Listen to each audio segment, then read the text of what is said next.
Hello everyone, my name is Praveen Kumar. I am an electronics engineer and entrepreneur. और आज हम लोग सीखने वाले हैं इलेक्ट्रोस्टैटिक्स के बारे में। तो इस वीडियो को कंप्लीट देखिए और लाइक शेयर कमेंट और कहीं ना कहीं सब्सक्राइब ज़रूर करिएगा। तो इलेक्ट्रोस्टैटिक्स के बारे में आज हम लोग सारी चीज़ें सीखने वाले हैं। फर्स्ट ऑफ ऑल हमारा जो पार्ट है वो है इलेक्ट्रिक चार्ज के बारे में। तो अगर हम सबसे पहले स्टार्ट करने से पहले हमें कुछ इंपॉर्टेंट डेफिनेशन को समझना होगा। इलेक्ट्रोस्टैटिक्स का मतलब क्या होता है? इलेक्ट्रो का मतलब होता है इलेक्ट्रिक एंड स्टैटिक्स का मतलब होता है रेस्ट, मतलब कोई भी चीज़ जो रेस्ट में हो। और इलेक्ट्रोस्टैटिक्स को आप कह सकते हो, फिजिक्स के बहुत सारे ब्रांच होते हैं।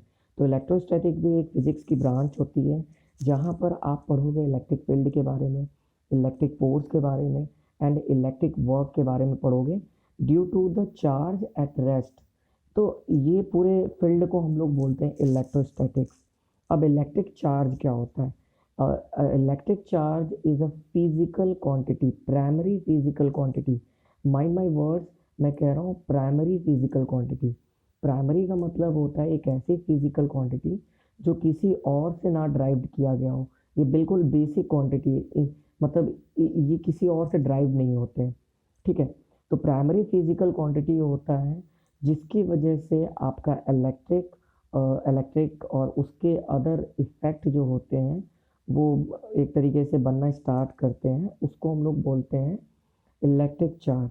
ठीक है। सिंपल टर्म में अगर मैं बोलूँ, a physical quantity due to which electrical and other related effect like electric force and electric work are produced in matter is known as electric charge. और इनकी जो एसआई यूनिट होती है वो होती है कोलोम्ब। अब याद रखिएगा, ये जो कोलोम्ब है ये एक साइंटिस्ट के नेम से रखा गया है। तो सिंबल हमेशा कैपिटल सी होता है। ओके। अब इलेक्ट्रिक चार्जेस आपके दो तरीके के होते हैं। एक होता है पॉजिटिव चार्ज, एक होता है नेगेटिव चार्ज। पॉजिटिव चार्जेस को आप रिप्रेजेंट करोगे प्लस साइन से और नेगेटिव चार्जेस को आप रिप्रेजेंट करोगे माइनस साइन से। इलेक्ट्रिक चार्जेस के जो नेचर होते हैं वो हमेशा याद रखिएगा, जो लाइक चार्जेस होते हैं जैसे प्लस और प्लस रहेगा तो उनके अंदर रिपल्सन होगा। ठीक है, एक दूसरे को वो रिपल करेंगे। और अगर नेगेटिव नेगेटिव है तो वो भी रिपल करेंगे। Means like charges repel each other and unlike charges attract each other. जैसे प्लस और माइनस है तो वो एक दूसरे को अट्रैक्ट करेंगे। Now come to the gold leaf experiment.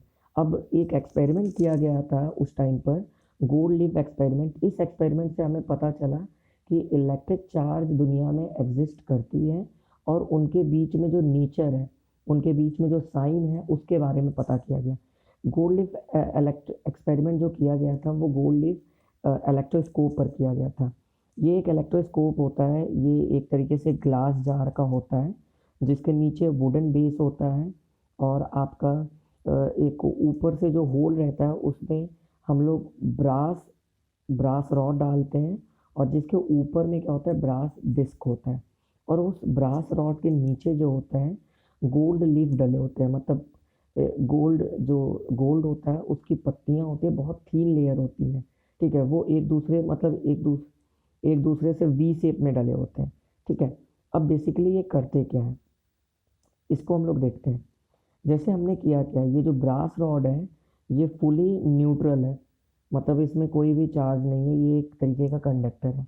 हमने क्या किया, हमने एक एक हमने क्या किया, एक हमने कोई भी नेगेटिव चार्ज का एक तरीके से हमने एक रॉड लिया, उसमें नेगेटिव चार्ज है, हमने क्या किया ब्रास रॉड में लगा दिया। एक तरीके से हमने ब्रास रॉड में कर दिया तो वो क्या हुआ, वो पूरे ब्रास रॉड में नेगेटिव चार्जेस आ गए। सिमिलरली हमने क्या किया, हमने इसी तरीके से एक पॉजिटिव ग्लास रॉड लिया जिसमें पॉजिटिव चार्जेस हैं, हमने क्या किया दूसरे ग्लास रॉड में पॉजिटिव चार्जेस डाल दिए। तो आप देखोगे इस पूरे रॉड में प्लस चार्ज नेगेटिव चार्जेस है जो आपके लेफ्ट हैंड साइड में है, और जो जो राइट हैंड साइड में है उस ब्रास रॉड में पूरे पॉजिटिव चार्जेस हैं। तो जो गोल्ड लीफ होगा ना वो एक दूसरे को रिपल करेंगे क्योंकि इन दोनों में एक ही जैसा चार्ज है। तो इससे पता चलता है कि लाइक चार्जेस जो होते हैं एक दूसरे को रिपल करते हैं। इससे क्या होगा ना, ये जो लीफ होगा ये एक दूसरे को रिपल करेंगे और भी वाइड शेप में हो जाता है। बट अगर हमने क्या किया, हमने जस्ट अपोजिट किया, हमने एक नेगेटिव चार्ज का एक रॉड लिया और हमने फिजिकली कांटेक्ट करके हमने ब्रास रॉड पॉजिटिव वाले में टच किया, तो ऑटोमेटिकली आप देखोगे कि जो जो ये पॉजिटिव चार्जेस हैं ब्रास रॉड के अंदर, वो ऑटोमेटिकली क्या होंगे, कुछ निगेटिव चार्जेस से न्यूट्रलाइज हो जाएंगे। इसका मतलब क्या हुआ कि ये जो लीफ है वो अपने आप एक दूसरे से अट्रैक्ट हो जाएंगे। इससे पता चलता है कि अपोजिट चार्जेस एक दूसरे को अट्रैक्ट करते हैं। ये एक्सपेरिमेंट बेसिकली किया गया था कि हमें इलेक्ट्रिक चार्जेस के बारे में पता चले और उनका नेचर क्या होता है वो पता चले। ठीक है, अब हम आते हैं टाइप ऑफ सबस्टेंस पर। दो तरीके के सबस्टेंस होते हैं, एक होता है आपका कंडक्टर और एक होता है इंसुलेटर। कंडक्टर एक ऐसा सबस्टेंस होता है जिसके अंदर आपका इलेक्ट्रिक चार्जेस बड़ी आसानी से फ्लो कर जाए। जैसे मेटल्स हो गए, ह्यूमन बॉडीज़ हो गया, एनिमल हो गए, अर्थ हो गए, ये सारे कंडक्टर होते हैं। अगर आप उसमें इलेक्ट्रिक चार्ज रखोगे तो वो फ्लो कर जाएगा और किसी और दूसरी जगह चला जाएगा। बट इंसुलेटर एक ऐसा सबस्टेंस होता है जिसमें इलेक्ट्रिक चार्जेस फ्लो नहीं करते, एक जगह पर वो रेस्ट कंडीशन पे रहते हैं। जैसे आपका ग्लास हो गया, रबर हो गया, नायलॉन हो गया, प्लास्टिक हो गया, ये सारे लोग इंसुलेटर होते हैं। हमेशा याद रखिए, इस चैप्टर में इलेक्ट्रिक चार्जेस में अभी यहाँ पर हम लोग इलेक्ट्रिक चार्जेस पढ़ेंगे जो कि इंसुलेटिंग बॉडीज़ में रहती है, मतलब नॉन कंडक्टिंग बॉडीज़ में रहती है। जबकि कंडक्टिंग बॉडीज़ में क्या होता है, चार्जेस फ्लो कर जाते हैं। तो हम इस चैप्टर में केवल नॉन कंडक्टिंग बॉडीज़ के बारे में पढ़ेंगे। नाउ अब इलेक्ट्रिक चार्जेस जनरेट कैसे किए जाते हैं। इलेक्ट्रिक चार्जेस को तीन तरीके से जनरेट करते हैं। सबसे पहला जो होता है वो होता है physical contact. It means transfer of electric charge from charge body to another body by virtue of physical contact. मतलब आपने फिजिकली किसी उस बॉडी चार्ज बॉडी को टच किया अनचार्ज बॉडी के साथ, तो वो एक दूसरे के साथ अपने चार्जेस शेयर करते हैं। ठीक है, टेक एन एग्जांपल, जैसे ये इनिशियली अनचार्ज है और हमने क्या किया, एक हमने रॉड लिया, एक ग्लास रॉड लिया, उसमें निगेटिव चार्जेस हैं, हमने अनचार्ज वाले में जाके उसको टच कर दिया। जैसे ही हम टच करेंगे तो कुछ निगेटिव चार्जेस जो होंगे वो आपका अनचार्ज बॉडी पर चला जाएगा। इसको हम लोग कहते हैं फिजिकली अनचार्ज, मतलब फिजिकली कॉन्टैक्ट से इलेक्ट्रिक चार्जेस को जनरेट किया जाए। नाउ सेकेंड जो पॉइंट होता है, सेकेंड जनरेशन का जो पॉइंट होता है वो होता है friction. Transfer of electric charges from one body to another body by virtue of friction. Friction की वजह से भी कभी कभी चार्जेस जनरेट होती है। टेक एन एग्जांपल, हमें पता है कि जब हमारा ड्राई हेयर रहता है, हमने क्या किया, कॉम्ब लिया, कंघी लिया, हमने अपने बालों में प्रॉपर तरीके से एक तरीके से कॉम्ब से अपने बालों को फेरना स्टार्ट किया। तो कुछ चार्जेस क्या होते हैं, फ्रिक्शन की वजह से कुछ चार्जेस आपके बालों में से उस कॉम्ब में चले जाते हैं। जितना चार्जेस दोनों में इक्वल शेयरिंग ऑफ चार्जेस होता है कि हो सकता है पॉजिटिव चार्जेस चले जाएं कॉम्ब पर और नेगेटिव चार्जेस हो जाएं आपके हेयर पर, ये अपोजिट भी हो सकता है। अब हम क्या करते हैं, तो ये जो चार्जेस डेवलप होते हैं कॉम्ब पर, इसको हम लोग बोलते हैं charges develop due to friction. यही एक रीज़न है कि जब आपने कॉम्ब से अपने बालों को फेरा और पेपर के पास, पेपर जो कि नॉन कंडक्टिंग होता है, अनचार्ज होता है, आप उसके पास ले जाकर अगर कॉम्ब को लेकर जाओगे तो एक दूसरे से अट्रैक्ट हो जाते हैं। ये रीज़न होता है इलेक्ट्रिक चार्जेस की वजह से। लेकिन वही काम अगर आपने गीले बालों के साथ किया, गीले बालों में फ्रिक्शन नहीं होता है तो चार्जेस कम जनरेट होंगे और जो जो पेपर के साथ कंडक्टिविटी होती है, जो अट्रैक्शन होता है कॉम्ब का, वो नहीं होने वाला। तो हमेशा याद रखिए, ये जो कॉम्ब की वजह से जो इलेक्ट्रिक चार्जेस जनरेट होते हैं वो फ्रिक्शन की वजह से होते हैं। Now come to the third point. Third जो होता है वो होता है induction. Means the process by which a charge body make the conductor electrically charge without physical contact. मतलब इसमें क्या होता है, बिना फिजिकली कंटैक्ट किए किसी भी बॉडी में आप अपने चार्ज को डेवलप कर सकते हो। टेक एन एग्जांपल, मैंने एक न्यूट्रल कंडक्टर लिया। न्यूट्रल कंडक्टर का मतलब उसमें पॉजिटिव और निगेटिव दोनों चार्जेस हैं। हमने क्या किया, एक ग्लास रॉड लिया, ग्लास रॉड में पॉजिटिव चार्जेस हैं, हम उसके पास लेकर जाएंगे, पी साइड पर हम लेकर गए तो पॉजिटिव चार्ज के सामने जो पी पॉइंट है वहाँ पे सारे निगेटिव चार्जेस अट्रैक्ट हो जाएंगे। वो कहते हैं ना, opposite charges attract each other. तो निगेटिव पी के साइड आ गए और पॉजिटिव आपके क्यू साइड पर आ गए। फिर हमने क्या किया, हमने क्यू साइड में एक वायर लगाया और उसको हमने ग्राउंड कर दिया। और हमें पता है कि कंडक्टर में हमेशा चार्जेस फ्लो करते हैं, तो जो पॉजिटिव चार्जेस होंगे वो टू द ग्राउंड चले जाएंगे। वो ग्राउंड चले गए मीन्स कंडक्टर से वो चले गए। फिर हमने ग्राउंड को डिस्कनेक्ट कर दिया और हमने जो जो हमारा ग्लास रॉड है उसको भी हमने हटा दिया।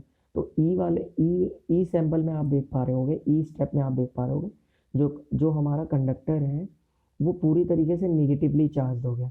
अगर यही हमें पॉजिटिवली चार्ज करना है तो हम ग्लास रॉड चूज़ करेंगे निगेटिव चार्ज। जहाँ पर है, जैसे यहाँ पे हमने पॉजिटिवली चार्ज यूज़ किया, अब हम वहाँ पे निगेटिवली चार्ज यूज़ करेंगे तो हमारा जो कंडक्टर होगा वो पॉजिटिवली चार्ज हो जाएगा। नाउ अब हम बात करते हैं प्रॉपर्टीज़ ऑफ चार्जेस पर। तो सबसे पहले हमें पता होना चाहिए दो तरीके के चार्जेस होते हैं, एक होता है पॉजिटिव, एक होता है नेगेटिव। हमेशा याद रखें लाइक चार्जेस रिपल करते हैं, अनलाइक चार्जेस अट्रैक्ट करते हैं।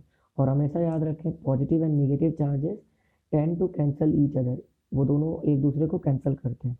ठीक है, कुछ प्रॉपर्टीज़ होती हैं जैसे कि additivity of electric charges means it means total charges on the extended body is the algebraic sum of charges in different region of the body. It means अगर आपने कोई भी एक कंडक्टर लिया है, मान लो उसमें एक जगह पर पॉजिटिव चार्ज है, एक जगह पे निगेटिव चार्जेस है, उनकी क्वांटिटी मान लेते हैं अलग है, तो उनका जो टोटल चार्जेस होगा वो एल्जेब्रिक सम होगा एक टोटल चार्जेस के सम का, टोटल चार्जेस का एल्जेब्रिक सम होगा। टेक एन एग्जांपल, जैसे मैंने एक थ्री डायमेंशनल एक कॉन्सेप्ट लिया है, थ्री डायमेंशनल ऑब्जेक्ट लिया है x y z. B point पर क्यू बी एक चार्ज है, ए पॉइंट पर एक क्यू ए चार्ज है। ये जो हमारा जो लोकेशन है वो 0 0 -15 सेंटीमीटर है, बी जो है वो 0 0 15 सेंटीमीटर है। लोकेशन से कोई मतलब नहीं होता है। क्यू ए जो है वो निगेटिव चार्ज है 2.5 इंटू 10⁻⁻7 कोलोम्ब, और क्यू बी जो है वो 2.5 इंटू 10⁻⁻7 कोलोम्ब है। तो टोटल चार्जेस क्या होगा, इन दोनों का एल्जेब्रिक सम होगा। Means negative charge of 2.7 into 10⁻⁻7 plus positive charge of 2.5 into 10⁻⁻7, तो दोनों को आप ऐड करोगे तो ज़ीरो होगा। इट मीन्स ये जो ये जो ये जो हमारा एक्स वाई जेड जो डायमेंशनल है, ये यहाँ पर जो चार्जेस हैं वो जीरो है, मीन्स न्यूट्रल हो गया ये। तो मीन्स आप चार्जेस को ऐड कर सकते हो by proper taking their positive and negative charges. Second जो प्रॉपर्टीज होता है वो कंजर्वेशन ऑफ इलेक्ट्रिक चार्जेस। इसका मतलब होता है net electric charge. It means algebraic sum of positive and negative charge in an isolated system Riemann constant. इसको हम सिंपली बोल सकते हैं कि चार्जेस को कभी आप क्रिएट नहीं कर सकते, ना ही डिस्ट्रॉय कर सकते हो किसी भी आइसोलेटेड सिस्टम में। आइसोलेटेड सिस्टम का मतलब होता है एक ऐसा सिस्टम जहाँ पर किसी भी एक्सटर्नल फोर्स का इन्फ्लुएंस नहीं हो रहा है। मीन्स वो उस पर कोई भी फोर्स नहीं लग रहा है, कोई भी इन्वायरमेंट का इफेक्ट नहीं पड़ रहा है। अगर वहाँ पर आपने पॉजिटिव चार्ज रखा है तो पॉजिटिव चार्ज वैसे का वैसे रहने वाला है, नेगेटिव चार्ज रखा है तो वो वैसे का वैसे रहने वाला है, कोई फ़र्क नहीं पड़ने वाला। ठीक है, थर्ड जो पॉइंट होता है वो होता है quantisation of electric charges. It means electric charges can be count at macroscopic level. It means charges are grainy in nature. जैसे जैसे हमने सुना है कि कुछ जो चार्जेस होते हैं, इलेक्ट्रिक चार्जेस जो होते हैं, ये मैक्रोस्कोपिक लेवल पर इनको हम काउंट कर सकते हैं। मीन्स ये एक ग्रेनी नेचर का होता है। जैसे आप मूंगफली को गिन सकते हो, ठीक है, अपने बुक को गिन सकते हो, उसी तरीके से आप चार्जेस को भी गिन सकते हो। और इसका जो फॉर्मूला होता है वो होता है total charge is equal to n into e. Q का मतलब होता है टोटल चार्ज, एन हमेशा इंटीजर होता है, याद रखिएगा एन हमेशा इंटीजर होता है, या फिर 1 या फिर 2 या फिर 3 या फिर 4, कभी भी ये डेसिमल में नहीं होना चाहिए। ठीक है, और ई जो होता है वो होता है चार्ज इन इलेक्ट्रॉन। एक इलेक्ट्रॉन की जो चार्ज होती है वो 1.6 इंटू 10⁻⁻19 कोलोम्ब होता है। Now fourth point, invariance of electric charges. It means अगर आपका चार्जेस अगर वो रेस्ट में है तो भी वो क्वांटिटी सेम रहेगा, और अगर वो मूव करेगा तो भी वो क्वांटिटी सेम रहेगा। Means charge at rest is equal to charge as motion. तो ये कुछ प्रॉपर्टीज थे इलेक्ट्रिक चार्जेस के बारे में आज हमने सीखा। अब हम बात करने वाले हैं अब हम बात करने वाले हैं कुछ न्यूमेरिकल्स के बारे में। तो I am going to open presentation. Okay.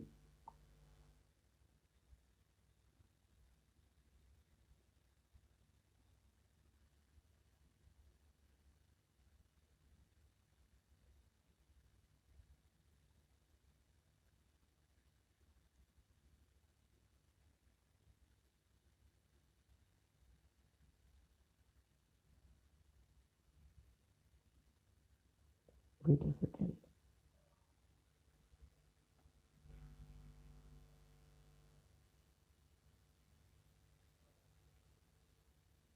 Okay, now तो एनसीईआरटी का कुछ एग्जांपल्स पर हम बात करने वाले हैं। तो हमें सबसे पहले कुछ फॉर्मूलेज याद रखने होंगे, जैसे Q is equal to n e होता है।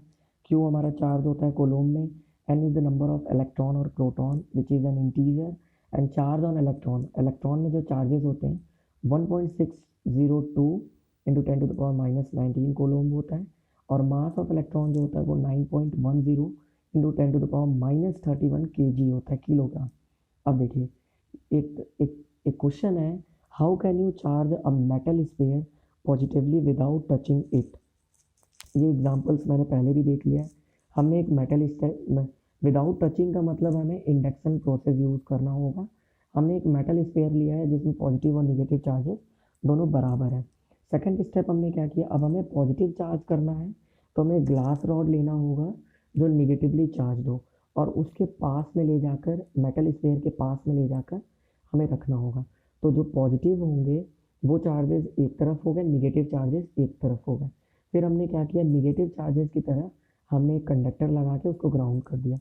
जितने भी निगेटिव चार्जेस होंगे वो फ्लो करके ग्राउंड में चले जाएंगे। और फिर हमने क्या किया, फोर्थ स्टेप में आप देख पा रहे होंगे सारे निगेटिव चार्जेस जा चुके हैं।